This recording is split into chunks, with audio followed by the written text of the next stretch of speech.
আসসালামু আলাইকুম এভরিওয়ান, কেমন আছেন সবাই? আশা করি সবাই অনেক ভালো আছেন।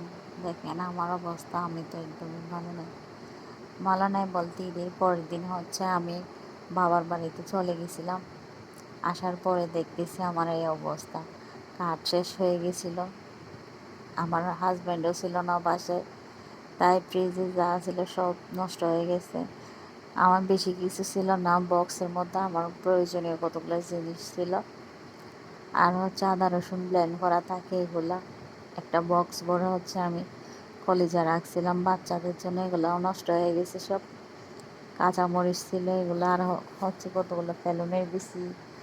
তো দেখেন রান্না করা অল্প তরকারি, ময়দা আর আদা রসুন, একটা দুধের প্যাকেট ছিল, শস্য বাটা ছিল, এগুলাও সব নষ্ট হয়ে গেছে। আর অল্প মাংস, এগুলা সব নষ্ট হয়ে গেছে। আমার একদম গন্ধ বের হচ্ছে, খুব কষ্ট লাগতেছে আমার। আমি অনেকক্ষণ ধরে বুঝতে পারি নাই, পরে হচ্ছে আমার আম্মু কতগুলো তরকারি দিছিল, এগুলো ফ্রিজে ঢোকানোর জন্য দেখতেছি, তখন এই অবস্থা হয়ে গেছে। কি বিশ্রী একটা গন্ধ বের হচ্ছে, বাটারগুলাও নষ্ট হয়ে গেছে আমার।